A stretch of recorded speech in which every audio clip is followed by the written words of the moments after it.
Welcome to Homework Help. Whether you're studying for the AP US History exam or any other exam that your teacher is inflicting upon you, we've got you covered. Today, we will be looking at the United States Constitution. The United States has been referred to as the child of the Enlightenment because our Constitution embodies principles of limited power, protection of individual freedom, and guarantees of participatory democracy. So, to understand the Constitution, we must jump back a few hundred years.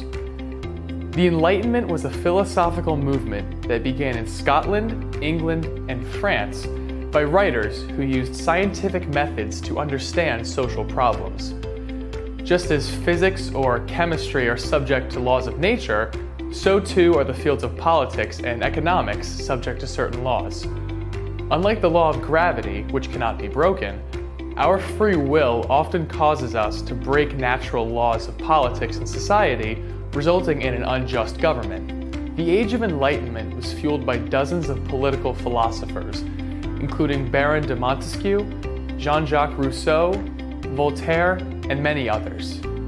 These ideas led to uprisings against unjust governments who broke these natural laws.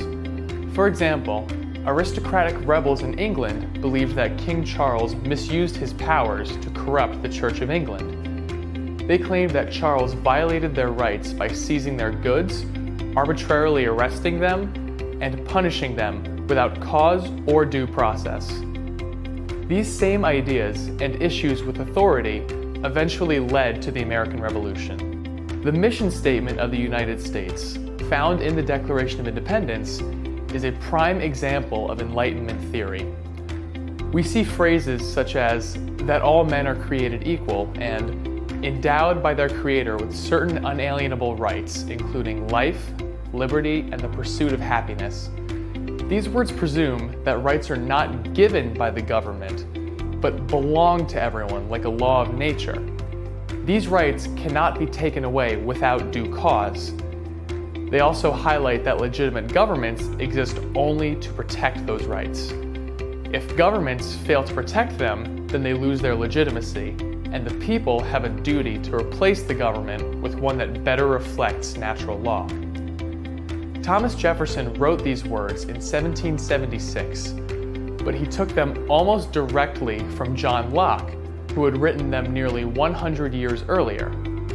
Jefferson used them to argue that the American colonies were equally justified in breaking the connection between themselves and the British Parliament because the King and Parliament violated their natural rights. So, what was it about American society that gave rise to such a strong sense of individual liberty?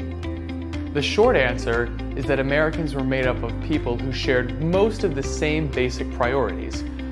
While colonists came from many different countries, most Americans shared common convictions about the importance of independence and freedom. Immigrants came to America because they believed the colonies would provide them with opportunities that did not exist in Europe. Most of the immigrants were from middle classes because the poorest classes could not afford the price of transport, and the wealthiest had few reasons to leave. Therefore, on average, Americans were literate. They also valued the importance of education as a tool for self-development. American cultural priorities originated with the earliest settlers, especially the Puritans of New England, who created social standards that later immigrants imitated and embraced. The Puritans originated as dissenters against the king, and that dissent developed into a tradition of independent thinking and a willingness to oppose rules that seemed to violate natural law.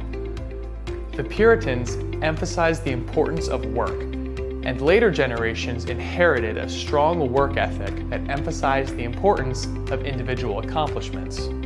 Lastly, American colonists were forced to become self-reliant, as many lived on the frontier of the British Empire.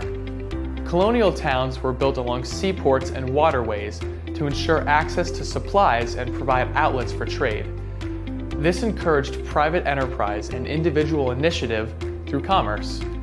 The physical geography of the American colonies also opened new opportunities for those willing to take risks and apply initiative. After the American Revolution ended, the framers of the Constitution set out to create a new government that would not undermine or disturb all those unique advantages that American culture had created. As a result, the new American Constitution represented a new democratic republic that was unique in the world for its protection of individual rights and promotion of individual liberty as a cultural priority.